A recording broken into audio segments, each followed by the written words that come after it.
찬송 483장 구름 같은 이 세상 함께 찬송하시겠습니다.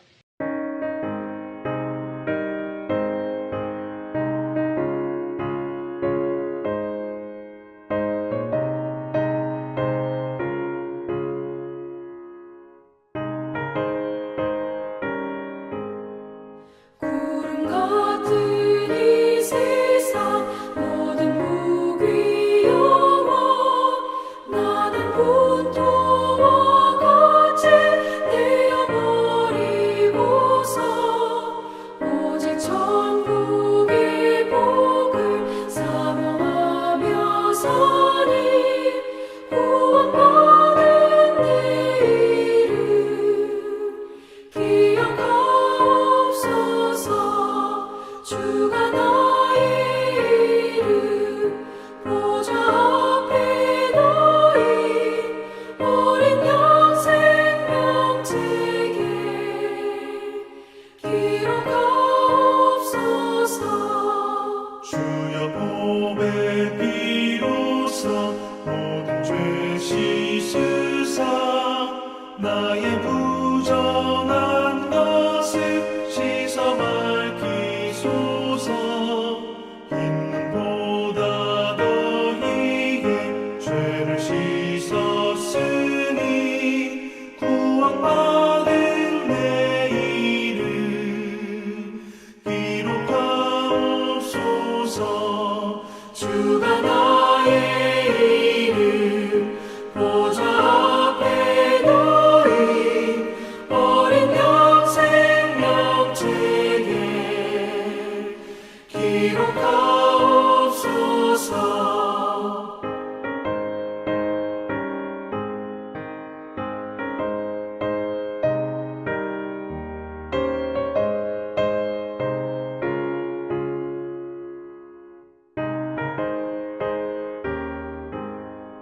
죄가 하나도 없고 아무 병도 없는 영화롭고도 밝은 천국 올라가서 주와 함께 그곳에 길이 살겠으니 이런 소망의 삶은 참된 행복이라. 주가 나의 이름 보좌 앞에 놓인 어린 양 생명책에 기록하옵소서.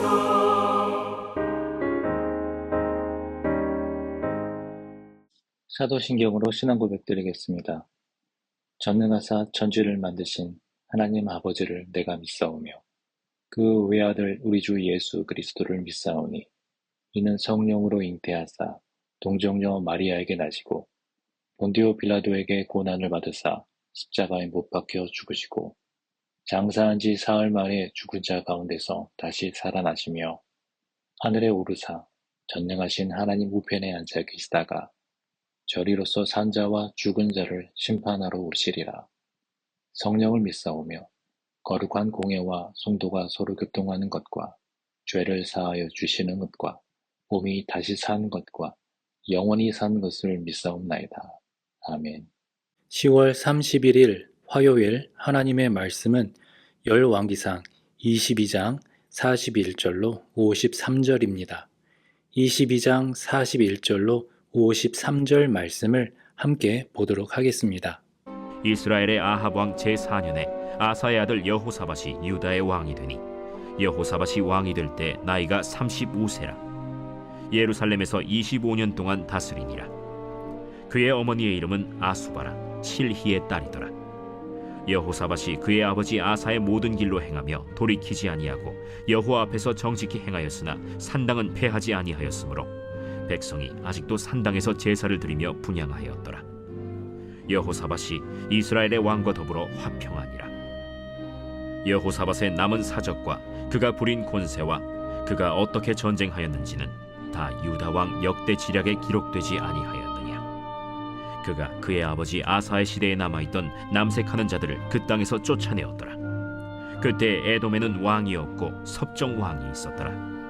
여호사밧이 다시스의 선박을 제조하고 오빌로 금을 구하러 보내려 하였더니 그 배가 에시온 게벨에서 파손하였으므로 가지 못하게 되매 아합의 아들 아하시야가 여호사밧에게 이르되 내 종으로 당신의 종과 함께 배에 가게 하라.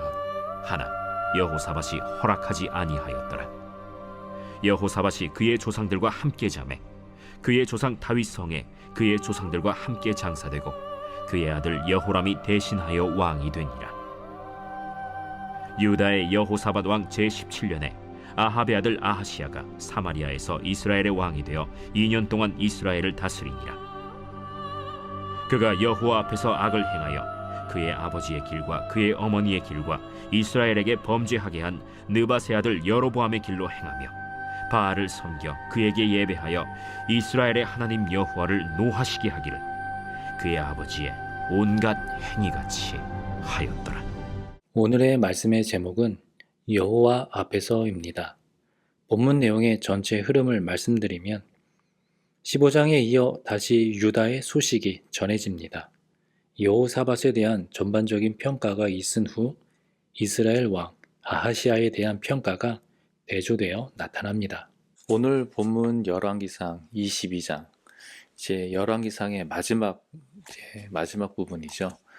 여기에서는 이제 유다의 네 번째 왕 여호사밧의 그런 공식적인 통치 기록이 나오는데 참 10절로 참 짧게 기록이 되어 있습니다.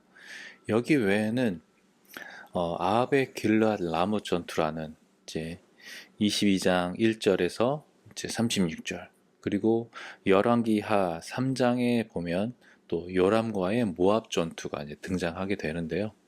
하지만 역대기에서는 이 여호사밧의 통치를 어떤 신앙의 개혁과 또 군사적인 업적을 중심으로써 좀 상당히 많은 부분, 그러니까 17장부터 21장까지 4장에 걸쳐서 자세하게 기록이 되고 있는데요. 이제 거기에서는 선한 왕의 통치를 잘 나타내고 있습니다. 여호사밧은 잘 아시는 바와 같이 이제 아사에 이어서 유다의 선한 왕으로 평가를 받게 되는데 42절에 보면 여호사밧이 왕이 될 때의 나이가 35세라 예루살렘에서 25년 동안 다스렸다라고 합니다. 이 여호사밧의 통치 초기에는 그 아버지 아사와 3년 동안, 그리고 이제 그의 통치 말기에는 아들 여호람과 5년을 같이 공동으로 통치를 하였습니다. 43절에 보면 여호사밧이 그의 아버지 아사의 모든 길로 행하며 돌이키지 아니하고 여호와 앞에서 정직히 행하였지만 산당을 폐하지 아니하였으므로 백성이 아직도 산당에서 제사를 드리며 분향하였더라 라고 이야기합니다. 여기서는 이제 여호사밧의 신앙에 대한 전반적인 평가죠.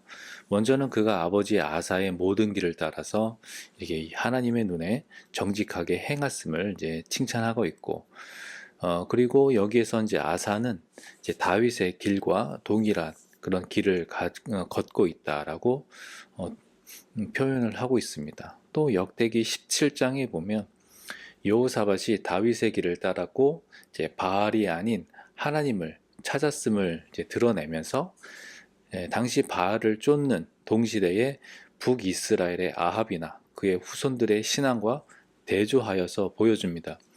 이처럼 여호사밧은 선한 왕으로 인정받았지만 그의 통치에는 좀 아쉬운 점과 또 잘못된 점을 이제 볼 수가 있습니다. 아까 말씀드린 대로 여호사밧은 산당을 완전히 없애지는 않았습니다. 역대기 17장에 보면 통치 초기에는 이제 산당들과 또 아세라 목상들을 제거하긴 하였지만 그 후반부에는 산당을 완전히 없애지 못한 것으로 나타납니다. 아사도 우상을 없애면서 개혁을 일으켰지만 산당을 다 없애지는 못했습니다. 산당이 남아있으면 이제 백성들이 거기서 제사하고 분향하기 때문에 잘못된 예배와 또 우상 숭배를 끊어버리지 못하게 되니까 그들의 마음을 온전히 하나님 앞에 두지 못하게 되는 결과를 가져오게 되는 것이죠. 아사나 여호사밧 등 선한 왕들의 기록에는 종종 언급되는 이렇게 산당을 이제 완전히 없애지 못한 좀 남겨놓는 것에 대한 좀 이러한 좀 아쉬움과 또 경고의 말씀은 어떤 신앙의 위험 요소를 자신이나 주변에서 완전히 제거하는 일이 얼마나 중요한지를 우리에게 알려주고 있습니다. 두 번째로 이 여호사밧은 또 북이스라엘과 화평한 관계를 유지하는데 이것이 자기 자신과 또 유다 백성의 신앙의 큰 걸림돌이 되어버렸습니다. 이스라엘이 남과 북으로 갈라진 이래 그 양국은 서로 간에 백성과 땅을 지키기 위해서 늘 경쟁 관계에 있었습니다. 아사 때까지 전쟁을 했던 그 두 나라는 여호사밧과 아사 시대에 와서 서로 화친하게 되었는데 이런 우호적인 관계는 다름 아닌 그 여호사밧의 아들 여호람 그리고 아합과 이세벨의 딸인 아달랴 이 둘의 정략 결혼을 통해서 성립되게 된 것입니다. 여호사밧은 아합이 죽은 이후에 이제 그 이후 아하시아나 요람 때까지 이제 친분을 유지를 했는데 여호사밧의 후대에도 이스라엘을 오고 갔습니다. 이처럼 하나님께 순종하는 삶이라도 누구나 죄에 쉽게 빠질 수 있음을 깨닫고 주의해야 합니다. 왜냐하면 바알 숭배자 이세벨이 아합과 결혼해서 그 북이스라엘을 완전히 바알 숭배지로 바꾸어 놓았듯이 이세벨의 딸 아달랴는 여호람과 결혼을 해서 남유다를 이제 바알 숭배지로 바꿔 놓았기 때문입니다.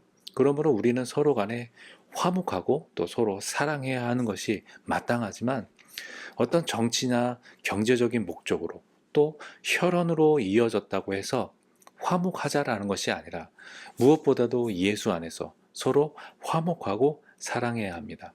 아무리 그 공동체가 하나님이 아닌 정치나 경제적인 목적이나 아니면 혈연적으로 집안끼리 아무리 친하고 끈끈하다고 해도 그 목적이 사라지고 누군가가 다른 생각을 가지고 있으면 그 공동체는 얼마든지 와해되고 서로 화평할 수 없음을 알아야 합니다.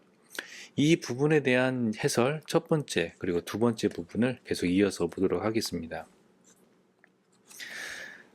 먼저 첫 번째, 하나님의 눈을 피하고자 했던 아합과 달리 여호사밧은 하나님의 눈에 옳은 대로 행했다는 평가를 받습니다. 아버지를 본받아 그 길에서 벗어나지 않고 또는 돌이키지 아니하고 죽을 때까지 하나님의 시선을 의식하며 살았던 것입니다.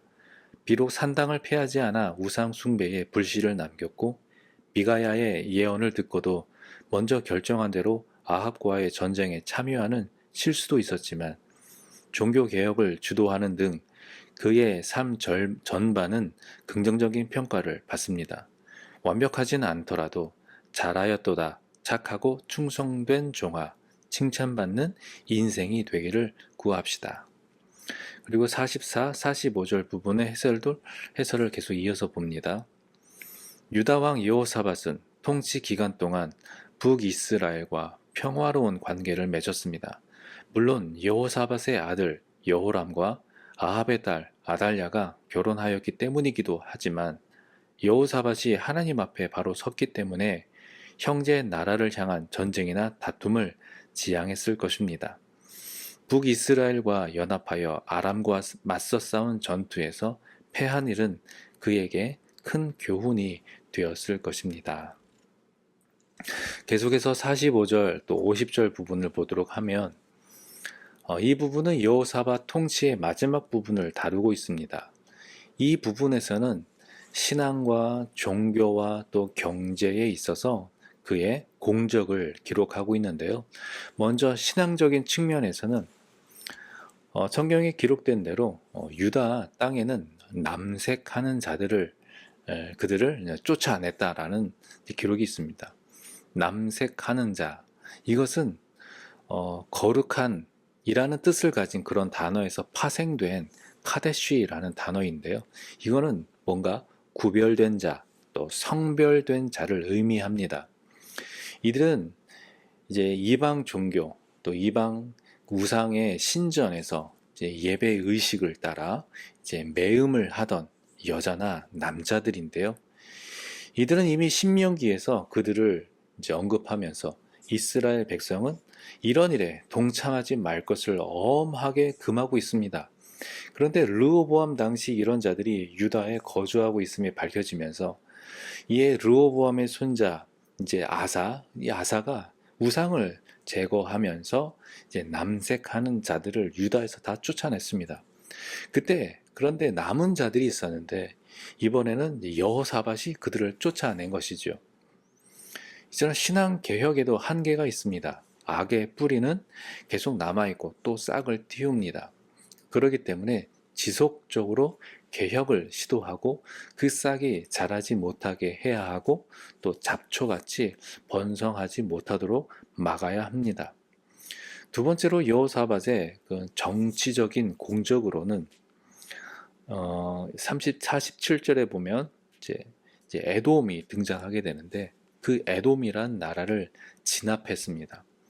이 에돔은 다윗 때부터 이스라엘의 속국이었는데 솔로몬의 우상 숭배 때문에 하나님께서 이 에돔을 들어서 이스라엘을 괴롭게 하는 그런 장치로 도구로 사용하셨지만 이런 에돔을 여호사밧이 다시 속국으로 만들고 거기에 섭정을 두었던 것이죠.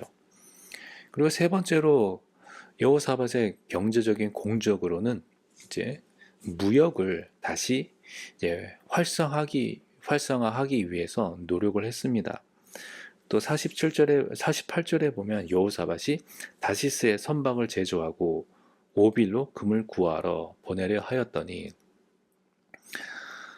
여호사밧은 북이스라엘의 아하시아와 연합해서 다시스의 선박을 그런 선단을 꾸리고 또 오빌과의 금 무역을 좀 진행하려고 했습니다. 그런데 그 배가 에시온게벨에서 그만 파선하고 말았습니다. 역대하 20장에 보면 이번 배들이 파선하는 사건은 이제 여호사밧이 그 악한 아하시아와 동맹을 맺은 데에 대한 하나님의 징벌이었다라고 나옵니다. 그래서 오늘 보면 49절에 보면 다시 그런 선단을 꾸미자, 다시 보내자라는 이 아하시아의 요청을 거절하는 부분이 나옵니다. 아하시아와 함께하는 것이 하나님의 징벌이었음을 알게 된 다음에 하나님이 싫어하시는 일을 반복하지 않으려는 그런 용기 있고 지혜로운 결단이지요. 이 일은 우리의 각자 행위를 돌아보아서 회개하고 또 하나님의 뜻에 부합하는 행동을 결단하도록 일깨워 줍니다. 이 부분에 대한 해설을 세 번째 단락을 보도록 하겠습니다. 여호사밧은 솔로몬처럼 에돔을 지배하고 에돔에 있던 에시온게벨 항구를 이용하여 솔로몬 시대에 성행한 오빌과의 무역을 재개하려고 시도하지만 항구에서 배들이 파손되어 한 번도 오빌로 가보지 못합니다. 솔로몬은 항해에 능한 이방인을 통일 왕국 이스라엘의 배에 태웠지만 여호사밧은 북이스라엘의 선원을 배에 태우는 것을 거절합니다. 평화의 시대였지만 분열 왕국이라는 한계는 극복할 수 없었습니다. 이스라엘의 온전한 회복은 연합과 화해로만 가능하기 때문입니다. 이스라엘의 온전한 회복은 연합과 화해로만 가능하다라는 이 대목은 우리에게 특히 우리 교회, 우리 가정에서도 시사하는 바가 큽니다. 하나님 안에서 연합하고 하나님 안에서 화해하고 또 사랑하고 하나가 될 때 우리 교회 안의 회복이, 우리 가정의 회복이, 또 우리 사회 가운데 회복이 일어나게 될 줄 믿습니다. 또 계속해서 마지막 부분 51절로 이제 마지막 부분까지는 이스라엘 왕 아하시아에 대한 평가가 나옵니다. 이 아하시아는 아버지 아합과 마찬가지로 하나님의 눈에 악한 왕으로 평가가 됩니다.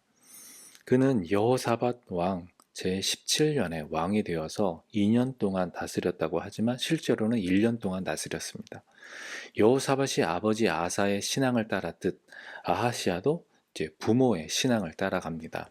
문제는 아하시아의 부모, 그러니까 아합과 이세벨이 바알 숭배자였다라는 문제죠. 그래서 그 부모들처럼 이 아하시아도 바알 숭배의 길을, 악의 길을 걷게 되어집니다. 물론 부모의 신앙이 자동적으로 그 자녀의 신앙을 결정하는 것은 아닙니다.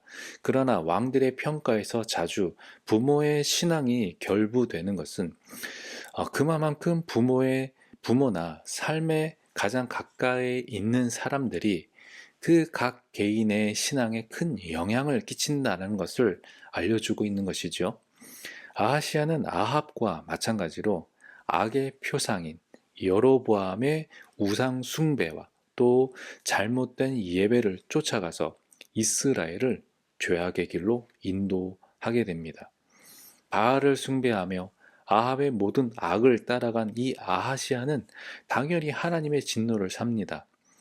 열왕기 하 1장에 보면 이제 그는 다락 난간에서 떨어져서 병에 들었는데 그는 어리석게도 하나님이 아닌 에그론의 신 바알세붑을 찾았습니다. 아하시아는 이 일로 하나님의 책망을 받게 되고 이제 후사가 없이 죽게 됩니다.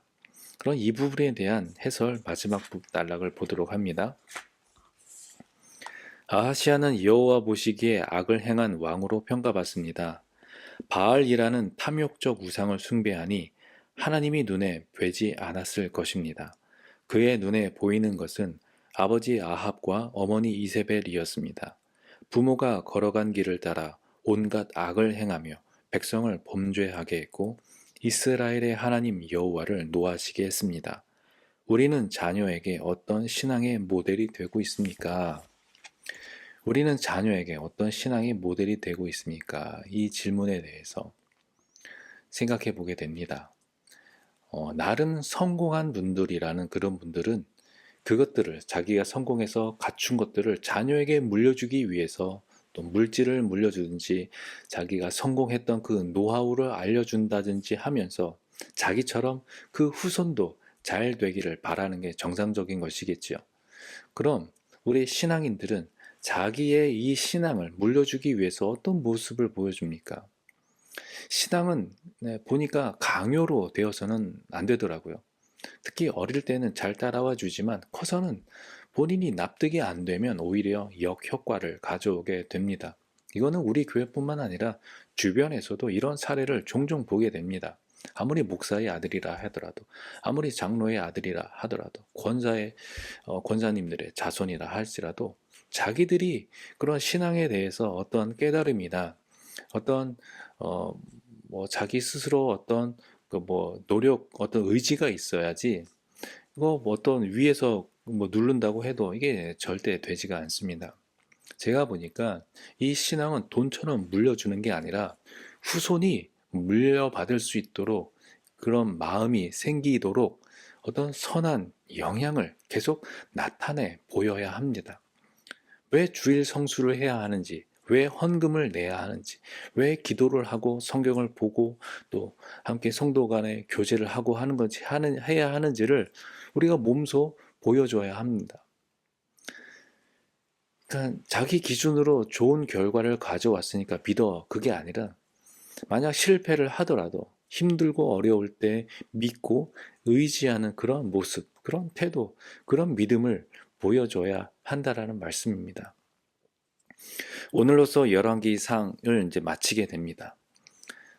이 이야기는 어떤 다른 나라, 옛날 왕들의 이야기이지만 이 말씀들이 오늘 저와 여러분에게 교훈하여 주는 바와 같이 하나님을 신뢰하고 순종할 때 얻어지는 그 결과와 또 아닐 때의 결과, 믿는 자로 시작했지만 끝에는 배교하는 자, 안 좋은 환경에서 자라서 그 역시 악한 왕으로 평가되지만 어려운 일을 만나고 하나님께 온전히 겸비한 모습을 보였을 때 하나님께서 그 마음을 인정해 주시고 심판을 피하게 해주신 것 등을 보면서 2023년 오늘을 살아가는 우리, 그리고 이제 2024년을 바라보는 이 시점에서 우리의 삶 또한 하나님이 주신 말씀과 또 우리의 삶을 비춰보면서 하나님과 늘 가까이 동행하는 그런 복된 삶이 되시기를 주님의 이름으로 축원드립니다. 함께 기도하겠습니다. 하나님 아버지 감사합니다. 오늘도 주님 주신 말씀으로 하루를 시작하게 하여 주시고 또 그동안 보았던 이 열왕기상을 이제 마무리함으로써 이 말씀을 통하여서 우리에게 교훈하여 주셨던 그 하나님의 그 인도하심, 또 하나님의 섭리, 또 하나님의 또 함께 하심을 우리가 다시 한번 생각해 보게 되어집니다. 우리의 삶을 온전히 하나님께 의지하고 또 신뢰하고 또 주님의 말씀에 순종하며 살아갈 때에 하나님, 우리가 이 시대를 살아가는 온전한 믿음의 사람으로 또 온전한 성도로 주님 앞에 설 수 있도록 주님 순간순간마다 우리를 지켜주시고 인도하여 주옵소서. 주께서 함께하여 주심을 감사드리고 또 앞으로도 우리의 삶을 인도하여 주심을 소망하면서 예수님의 이름으로 기도합니다. 아멘. 주기도문으로 예배를 마치겠습니다. 하늘에 계신 우리 아버지여, 이름이 거룩히 여김을 받으시오며 나라 임하옵시며 뜻이 하늘에서 이룬 것 같이 땅에서도 이루어지이다. 오늘날 우리에게 일용할 양식을 주옵시고 우리가 우리에게 죄 지은 자를 사하여 준 것 같이 우리 죄를 사하여 주옵시고 우리를 시험에 들게 하지 마옵시고 다만 악에서 구하옵소서. 내게 나라와 권세와 영광이 아버지께 영원히 있사옵나이다. 아멘.